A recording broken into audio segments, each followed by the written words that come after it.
Good morning students.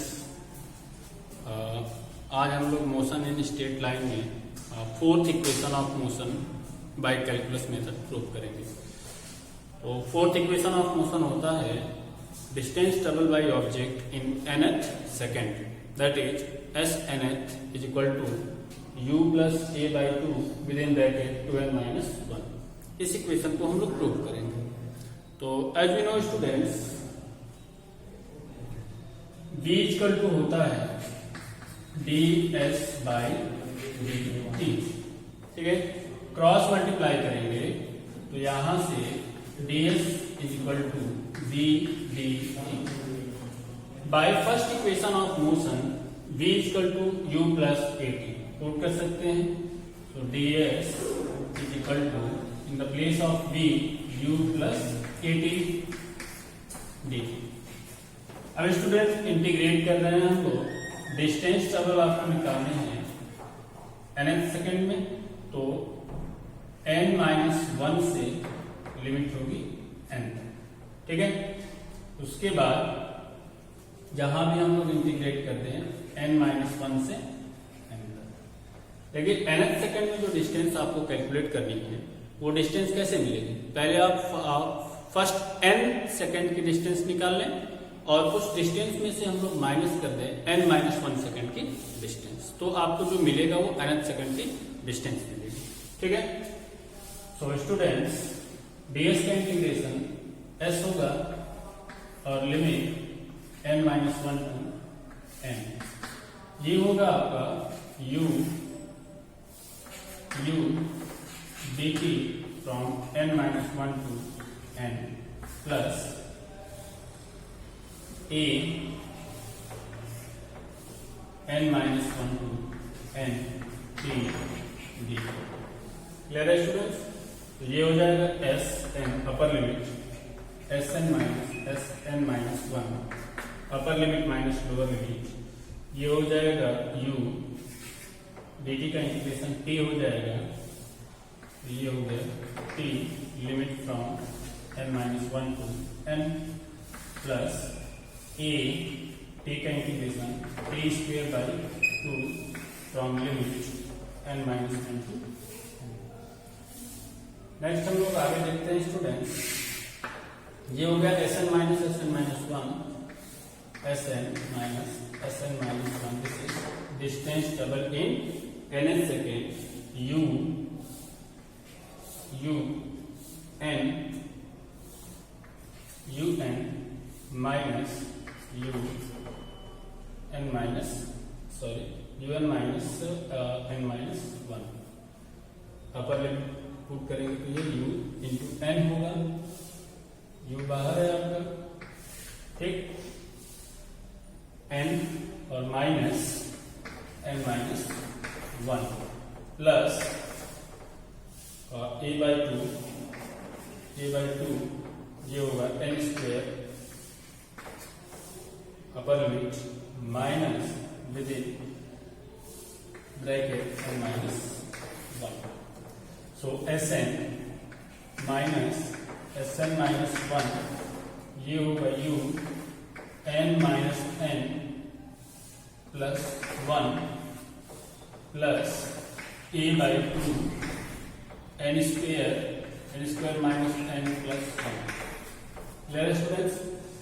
n से n cancel होगा, ये हो गया sn minus 1 is equal to u plus a by two और यहाँ से स्टूडेंट्स n-1 का होल स्क्वायर होगा, ये आपका n-1 का whole. So n square minus a square plus b square minus 2a, तो ये हो जाएगा sn minus 1 equal to u plus a by two n square minus 1 और plus 2n। n square cancel होगा, तो स्टूडेंट्स हमारा equation मिलेगा finally Sn minus Sn minus 1 is equal to u plus a/2 with in bracket 2n minus. तो ये equation है students distance covered by particle in nth second. Clear है student? तो इस तरह से इक्वेशन ऑफ मोशन हम लोग कैलकुलस मेथड से कंप्लीट कर लिए हैं। नेक्स्ट स्टूडेंट्स हम लोग बात कर रहे हैं motion under gravity. Motion under gravity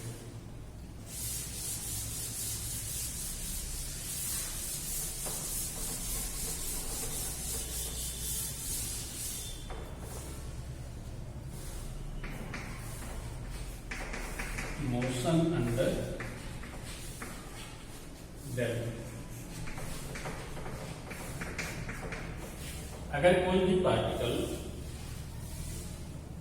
सिर्फ और सिर्फ gravitational force by earth that means gravity के अंदर वर्क करे स्ट्रेट लाइन में, तो यहां पर वो इक्वेशन ऑफ मोशन अप्लाई करते हैं। ठीक है, अब मोशन अंडर ग्रेविटी में दो पार्ट हो सकते हैं। एक होगा आपका for upward motion. Upward motion means अगर किसी पार्टिकल को हम लोग स्ट्रेट लाइन में अपवर्ड डायरेक्शन में मूव करें, और डाउनवर्ड दैट मीन्स वो body free fall. Free fall मतलब if the body is falling only the under influence of gravitational force of earth, we are neglecting the air friction. ठीक है, तो दो case में हम लोग ले रहे हैं, एक upward motion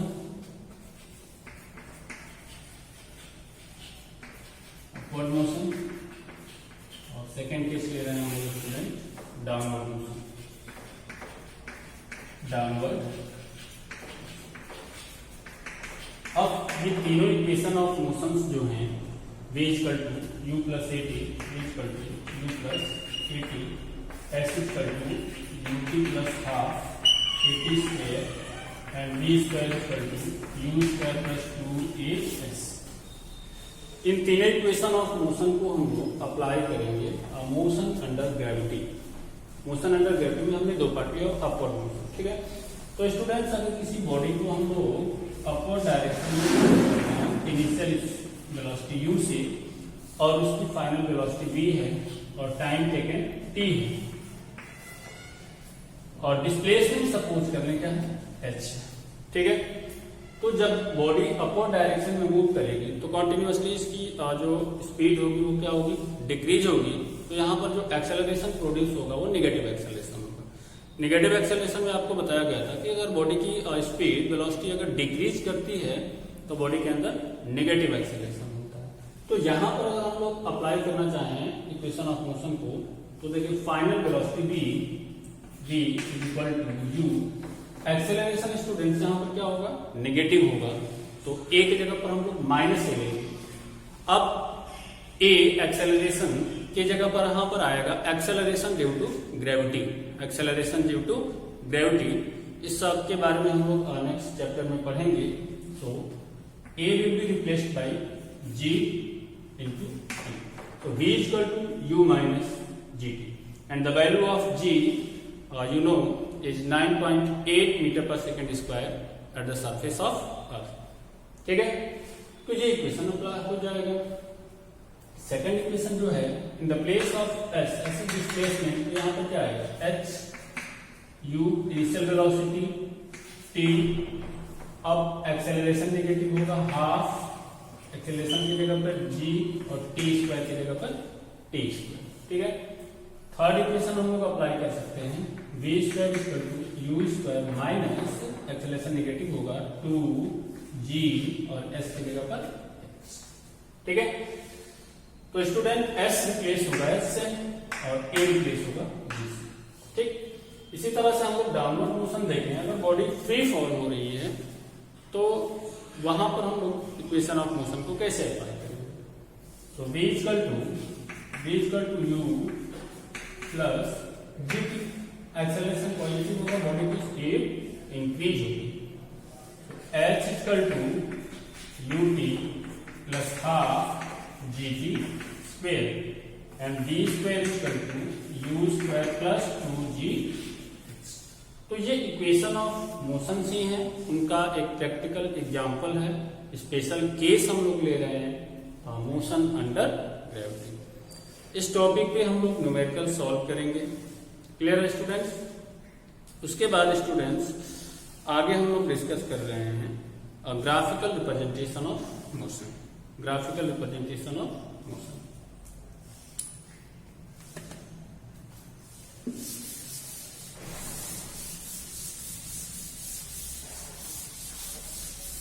graphical representation of motion में हम लोग फर्स्ट ग्राफ लेंगे और position time graph. Position time graph.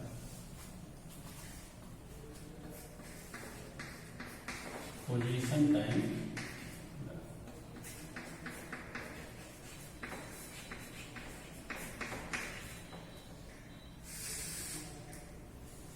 Student position time graph की जरूरत हमको पड़ती है कि अगर बॉडी मोशन में है तो हर एक टाइम पे उसकी पोजीशन क्या होगी, अलग अलग होगी। जैसा कि मोशन की हमने डेफिनेशन ही पढ़ा हुआ है, a body is said to be in motion if it changing its position with respect to time. तो किस पार्टिकुलर टाइम पर उसकी क्या पोजीशन है उसको रिप्रेजेंट करने के लिए हम लोग पोजीशन टाइम ग्राफ लेते हैं। ठीक है, अब इस पोजीशन टाइम ग्राफ में हम लोग डिफरेंट केस लेंगे। फर्स्ट केस है हमारा position time graph for stationary object. Position time graph for stationary object. First case हम लोग ले रहे हैं फॉर स्टेशनरी ऑब्जेक्ट।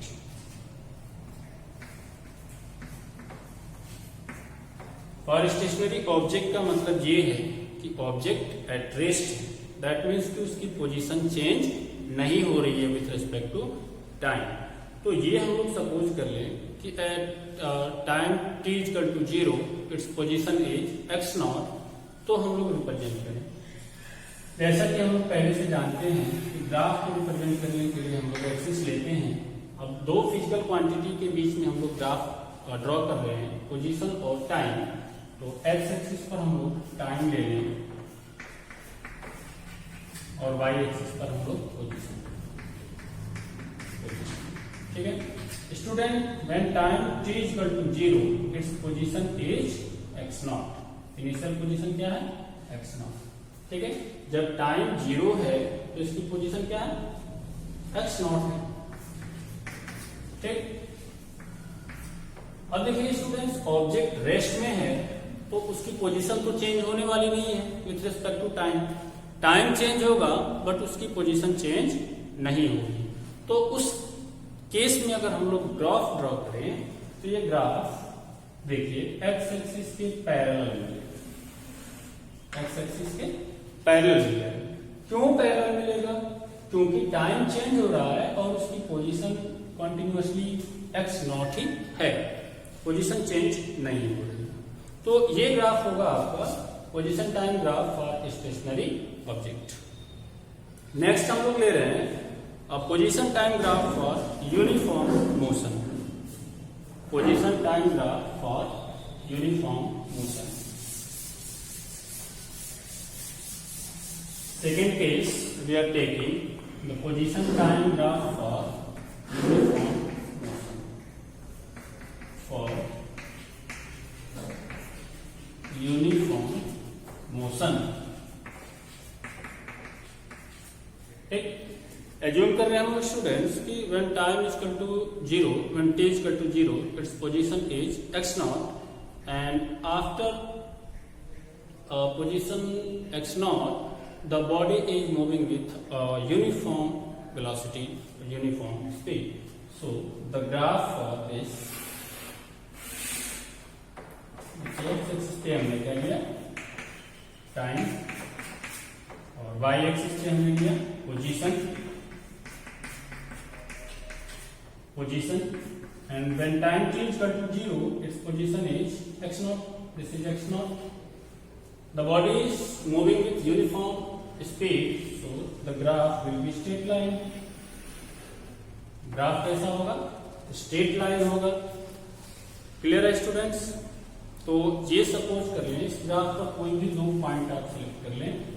ये पॉइंट P हो गया, तो यहाँ की पोजीशन सपोज कर लें क्या है, x1, और ये पॉइंट Q हो गया, ये पॉइंट P हो गया, एक पॉइंट Q हो गया। यहाँ की पोजीशन हम क्या सपोज कर लें, x2 और कॉरेस्पॉन्डिंग जो टाइम है वो हो गया t1 और q के कॉरेस्पॉन्डिंग जो टाइम हो गया वो t2। क्लियर है स्टूडेंट्स? एक्स एक्सिस के पैरेलल हम लोग लाइन को सपोज कर ले स्टूडेंट्स ये एंगल थीटा है, ठीक है, ये एंगल थीटा है। तो इस ग्राफ का स्लोप क्या होगा? हर एक जगह पर सेम होगा। क्यों? क्योंकि मोशन यूनिफॉर्म मोशन, ठीक है। स्ट्रेट लाइन आ रहा है तो स्ट्रेट लाइन की स्लोप हर एक जगह पर क्या होती है? इक्वल होती है, ठीक। अब स्लोप ऑफ निकालें इस ग्राफ का, slope of graph P Q, slope of graph P Q. Student slope होता है perpendicular upon base Q R by R P, Q R by R. Clear है स्टूडेंट? अब क्यू आर की value क्या होगा?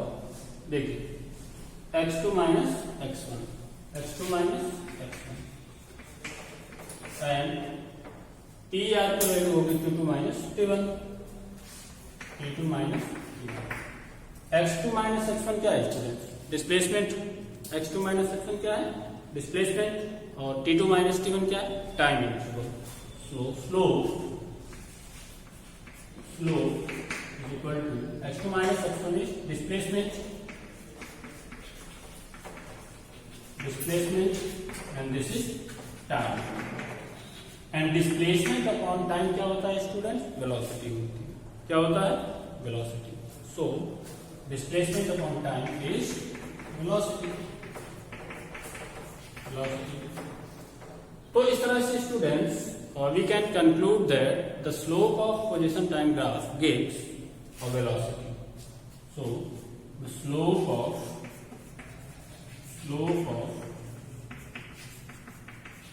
position time graph gives velocity। Clear है students? इस result को आप लोग याद रखेंगे। नेक्स्ट केस ले रहे हैं हम लोग position time graph for uniformly accelerated motion. Position time graph for uniformly accelerated motion. Position time graph for uniformly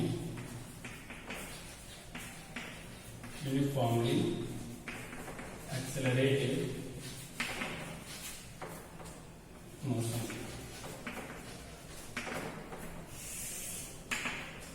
clear है स्टूडेंट्स? तो ग्राफ आपको मिलेगा, कर्व मिलेगा क्योंकि एक्सेलरेटेड मोशन। तो इस तरह से आपको ग्राफ, ठीक है। ये पोजीशन है students x0, this is time t, x axis and y axis, this is position. Clear है स्टूडेंट्स? इनिशियल पोजीशन है x0 when time t equal to 0, this is origin. अब स्टूडेंट्स इस ग्राफ का जो स्लोप है वो continuously क्या हो रहा है? चेंज हो रहा है। तो इस ग्राफ पर हम लोग 2 पॉइंट सिलेक्ट करें और वो पॉइंट ये P और Q।